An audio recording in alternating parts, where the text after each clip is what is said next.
Hi అండి. మరి continue చేసుకుందాం మన యొక్క క్లాసును. మనమందరం కూడా సమాజంలోనే ప్రజలం అంటే ఒక పాఠశాల, ఒక చెట్టు నీడలో ఉంటున్నటువంటి వాళ్ళము. ఈ దేశం అనేటటువంటి మన భారతదేశం అనే చెట్టు నీడలో మనం జీవిస్తున్నటువంటి ప్రజలం. కాబట్టి ఆ చెట్టు మనకు ఆశ్రయం ఇస్తుంది. కాబట్టి మనం కూడా చెట్టును నరికివేయొద్దు.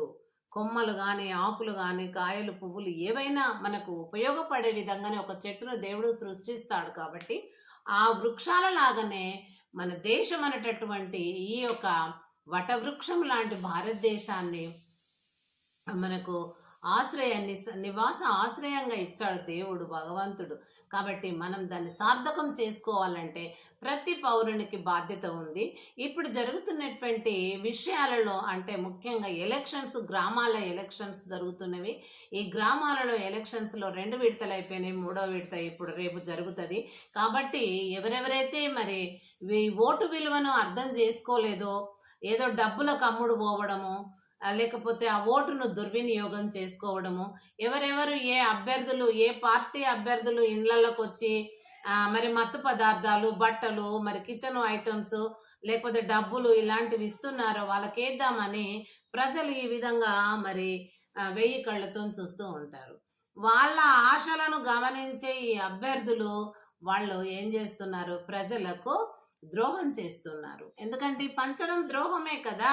ప్రభుత్వ చట్ట ప్రకారం అయితే అభ్యర్థులు వచ్చి ఇండ్లెంబడి వచ్చి మరి పంచాలే, డబ్బులు కానీ, మరి వస్తువులు కానీ, చీరలు కానీ అని చెప్పలేదు కదా. మనకు దాంట్లో చట్టంలో లేదు, రాజ్యాంగంలో లేదు. కానీ వీళ్ళు పంచుతున్నారు. ఎందుకు? మనం ఆశబోతులుగా ఎదురు చూస్తున్నాం. ఏ ఎలక్షన్స్ కానివ్వండి, మండలివి కానివ్వండి, లేకపోతే జిల్లావి కానివ్వండి, కార్పొరేట్స్, ఈ మున్సిపల్వి కానివ్వండి, గ్రామ పంచాయతీలు కానివ్వండి, మరి అది అసెంబ్లీవి కానివ్వండి, పార్లమెంటు కానివ్వండి, ఏ ఎలక్షన్స్ అయినా కూడా ఈ ఓటు వేసేటటువంటి కొంచెం అర్థం తెలియని కొన్ని రిమోట్ ఏరియాస్లో ఉన్నటువంటి ఇల్లిటరేట్స్ ఎక్కువగా ఉన్నట్టు, లేబర్ ఎక్కువగా ఉన్న, కూలీ ఎక్కువగా ఉన్నటువంటి ప్రాంతాలకు వెళ్ళి వాళ్ళకి అదో ఇది వేస్తే వాళ్ళు రోజు మరి వాళ్ళు సంపాదించేదానికంటే ఇది ఎక్కువ కదా. ఇప్పుడు రోజుకు 1000 రూపాయల కూలి అంటే వీళ్ళు 2000 ఇస్తారు, సపోజ్ ఎగ్జాంపుల్. మరి ఇప్పుడు 2000 అంటే వాళ్ళకి సంతోషం అవుతుంది.